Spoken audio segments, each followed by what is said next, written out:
Diane Keaton lives alone in a $20 million estate in Brentwood, where every brick was hand-picked by her, and every wall is lined with black and white photographs shot on film. There are no flashy sports cars in her garage, just a 1962 Ford Falcon, and a private library filled with scripts, their pages yellowed with time. She won an Oscar wearing a man's suit, refused to marry, adopted a child at age 50, and has lived completely outside the mold of Hollywood. But behind her distinctive fashion and refined lifestyle lies a trail of scandals, a high-profile breakup with Warren Beatty, critically panned performances, and decades-long solitude. So how did a girl who once stuttered, who hid behind her mother's skirt, and endured the kind of scandals that could have ended any career, become the woman who redefined elegance, success, and freedom in the eyes of an entire nation? Maybe greatness isn't measured by how many awards someone wins, but by how they choose to live when no one's watching. Today, let's take a closer look at the elegant world behind Diane Keaton's $100 million fortune and search for that answer together. If you enjoy stories like this, please don't forget to hit the like button. It helps us more than you know, and feel free to leave a comment below. In a small kitchen, with your hit parade playing softly on the radio, a shy girl named Diane Hall dreamed of stage lights. How did she become Diane Keaton Hollywood icon and Academy Award winner? Diane Hall was born in the winter of 1946 in a cramped house in Los Angeles. Her father, Jack, was a real estate broker who often came home late. Her mother, Dorothy, a homemaker, did her best to stretch every dollar for their Free Methodist household. The family crowded into a modest space, but laughter was never in short supply. Dinners were simple, usually baked potatoes or vegetable soup, with Elvis playing in the background, but they were the warmest moments of the day. At the dinner table, Diane quietly washed the dishes, imagining herself standing on a Broadway stage, eyes glowing under the spotlight. But Diane was painfully shy. At school, she was afraid to speak in front of the class and kept her head down when teased. She often hid behind her mother's skirt, seeking comfort in her embrace. Then one day, Dorothy came home wearing a tiara she had won in the Mrs. Los Angeles pageant.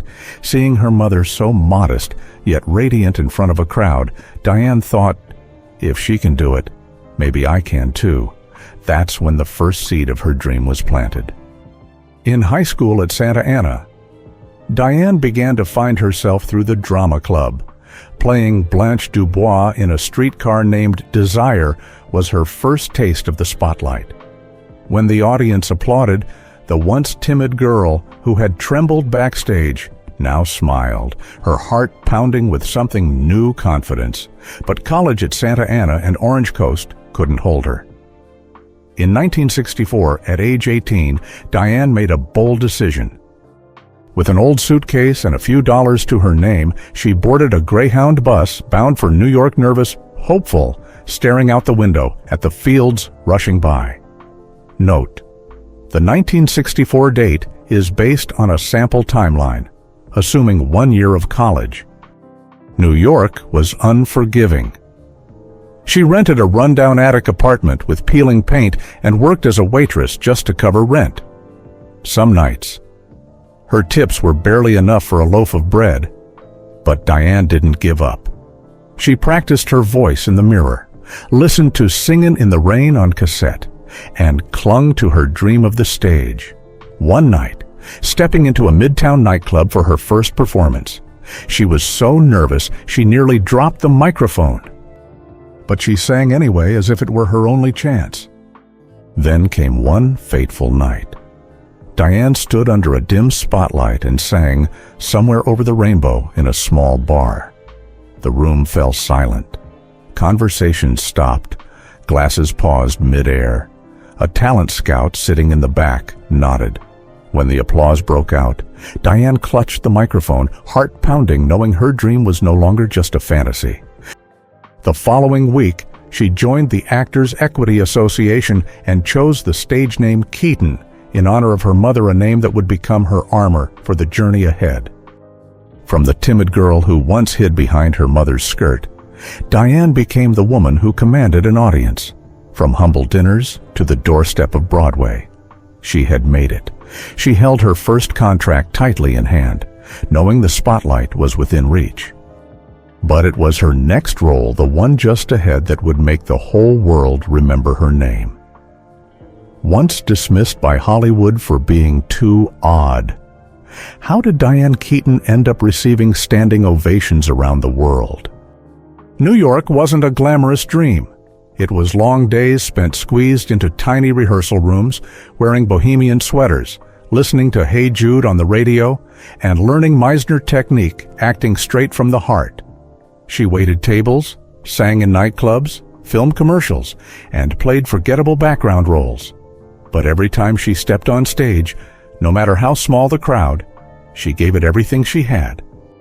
Then, in 1969, the lights of Broadway found her. Woody Allen, known for his sharp wit, cast Diane in Play It Again. Sam, with her natural charm, honest smile, and sparkling eyes, she didn't look like a traditional leading lady, but that was exactly what made audiences fall for her. The play was a hit, earning her a Tony nomination. For the first time, the name Keaton appeared in the New York Times, and her dream felt closer than ever. But Hollywood was a different kind of mountain. Forgettable roles came and went. Phone calls never returned. It seemed the film world had no place for her.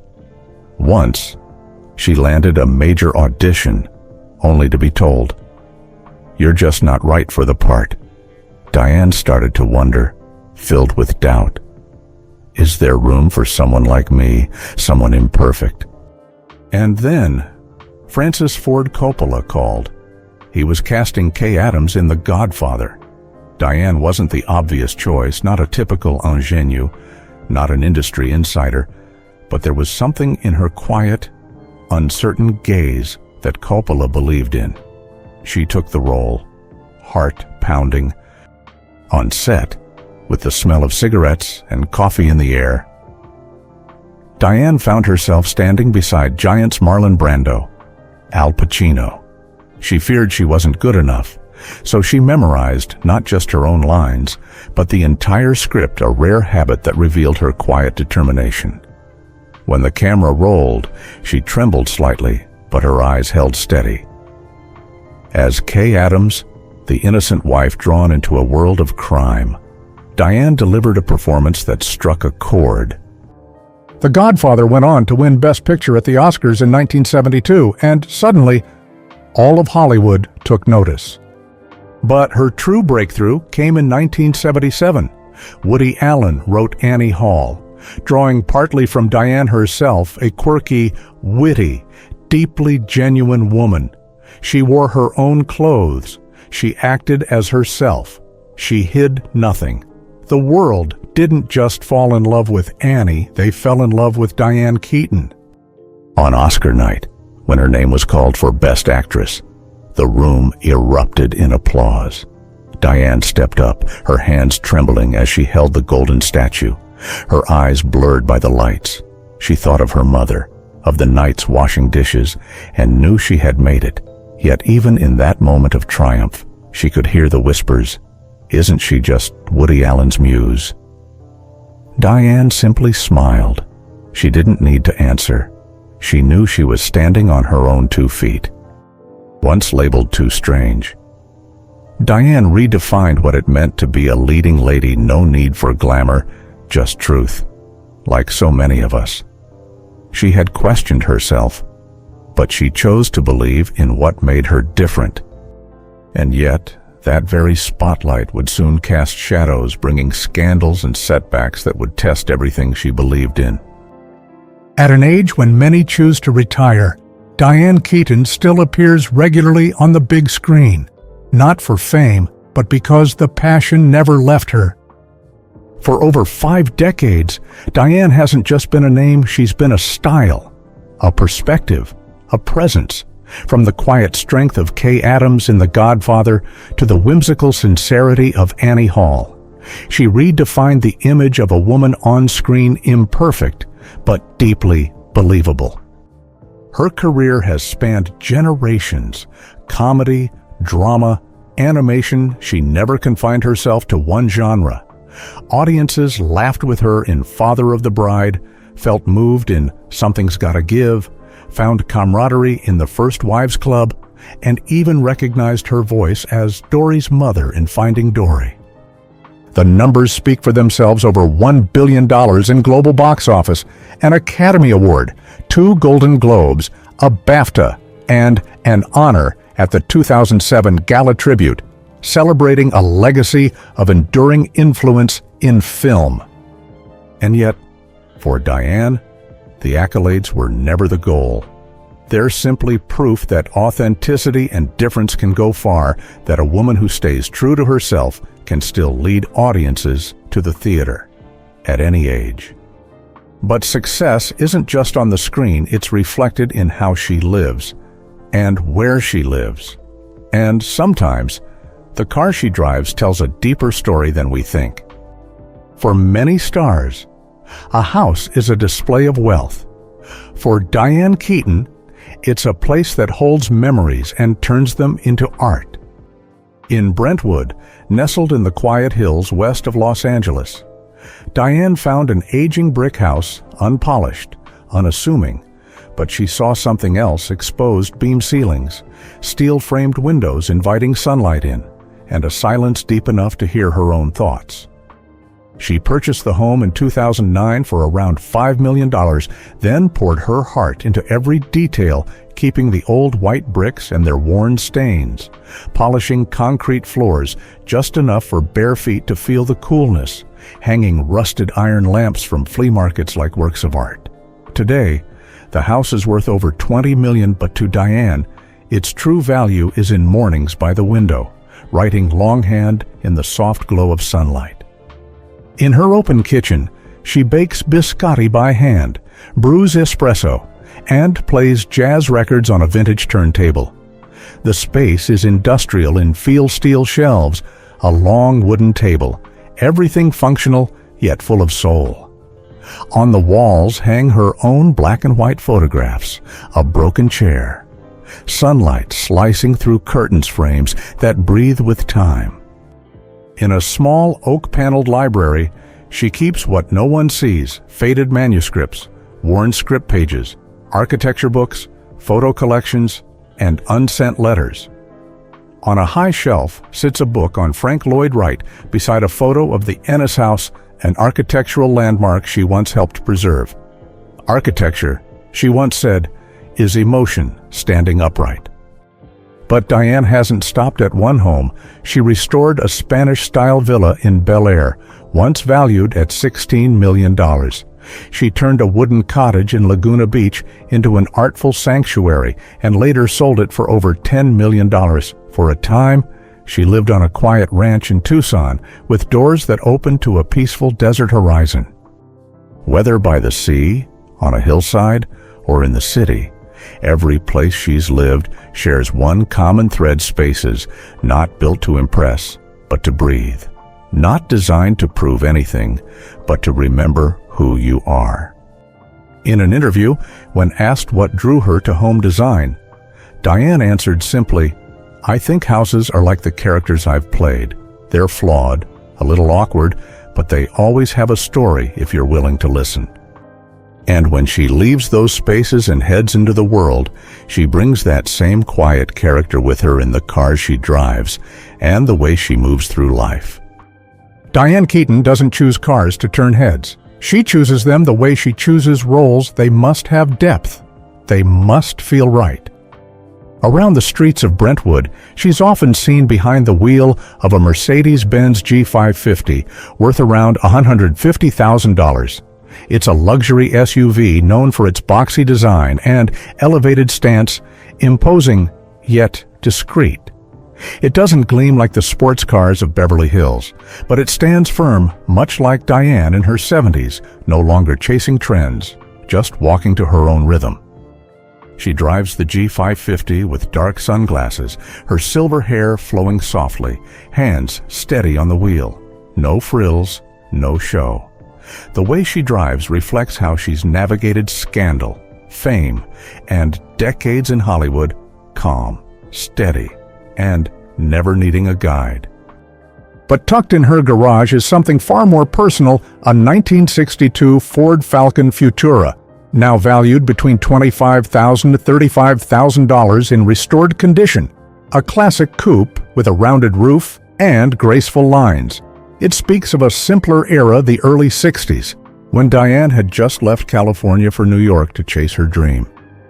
That car isn't fast, or powerful, or flashy, but it recalls the days when she sang in nightclubs, when she dreamed on Greyhound buses, when Broadway lights still felt like a distant glow. To her, it represents perseverance and the quiet charm time can never erase. If the Mercedes speaks to who she is now, strong, grounded, then the Falcon holds who she once was, hopeful, gentle. One represents the woman who knows exactly what she wants. The other, the young girl who once couldn't look directly at the camera but dared to dream anyway. And like the cars she keeps, Diane never stops moving, but she always remembers where she came from and what brought her here. Perhaps most symbolic of her personality is her collection of over 500 hats. Vintage felt hats, wide-brimmed fedoras, weathered baseball caps, each carefully chosen from antique shops, flea markets, or custom-made. At home, she keeps an entire room just to display them, a living gallery. "Hats are like characters," she once said. "They don't hide me, they express me." To Diane, fashion isn't about approval.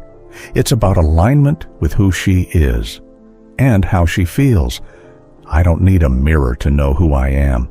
She once said, "I just need to feel at ease in my own skin."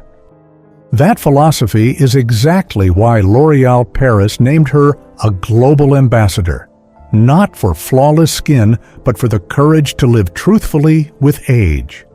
Diane wears her silver hair naturally, embraces every wrinkle, and appears on camera without filters or retouching.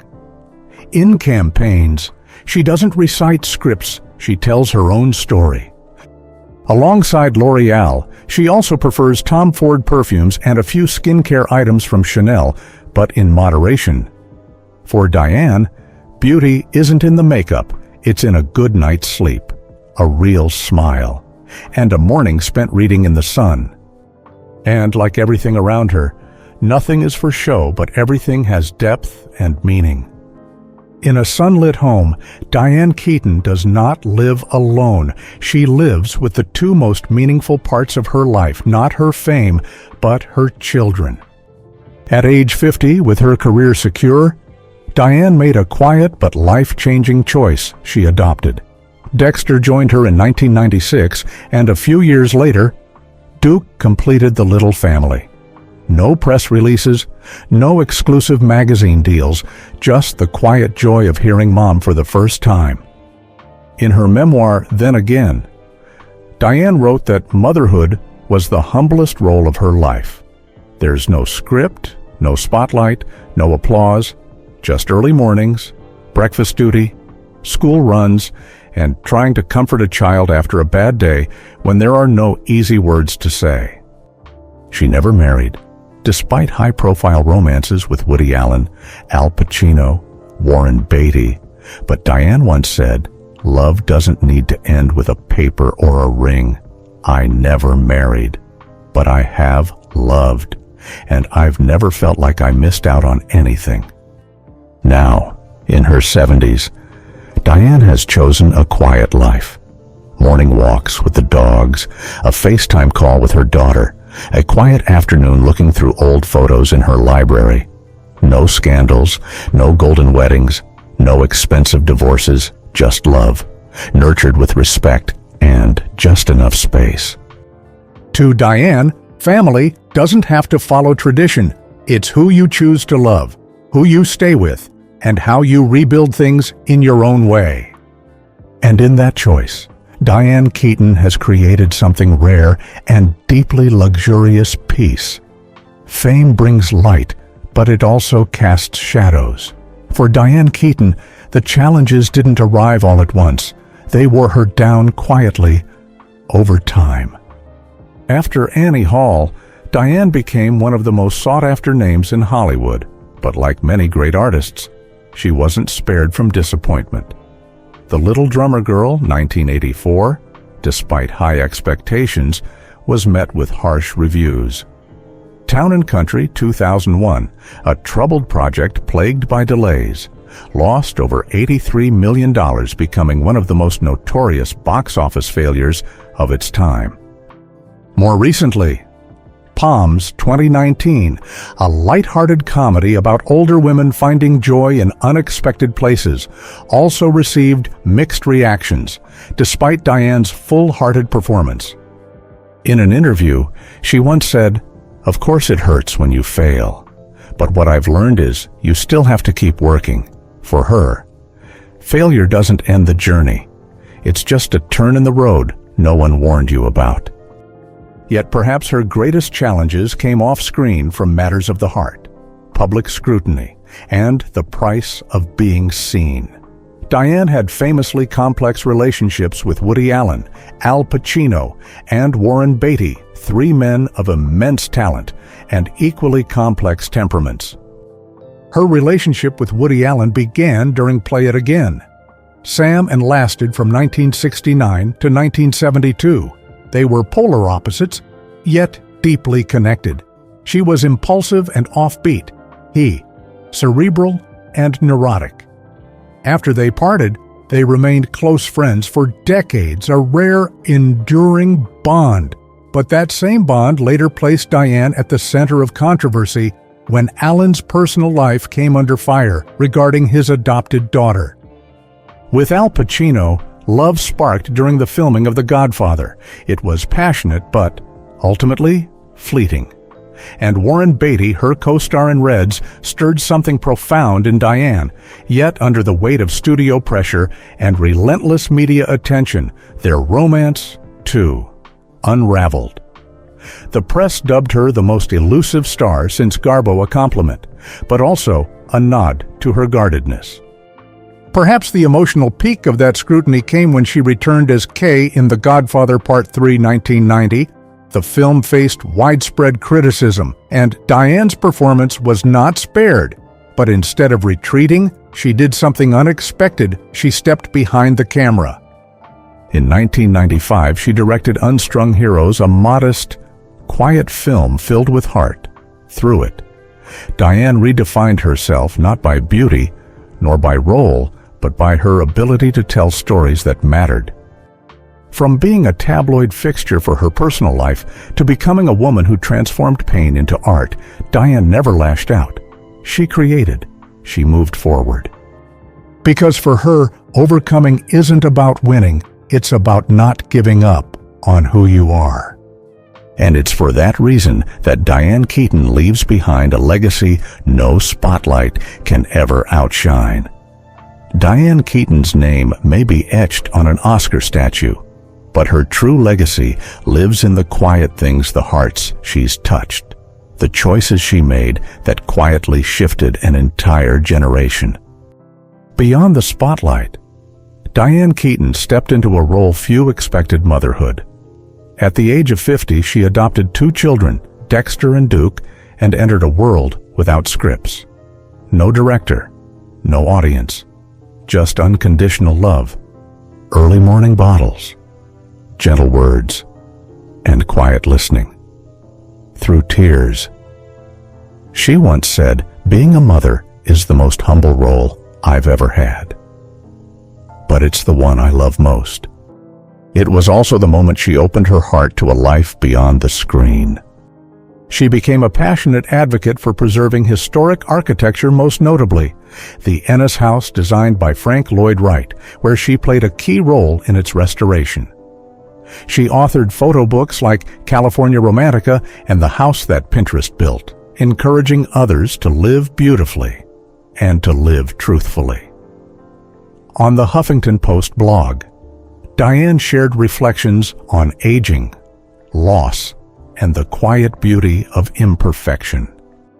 In philanthropy, she worked quietly but with conviction, supporting organizations like the Children's Diabetes Foundation, the Alliance for Children's Rights, the Helen Woodward Animal Center, and the National Colorectal Cancer Research Alliance. No press coverage, no stage needed, just the inner compass to do what felt right.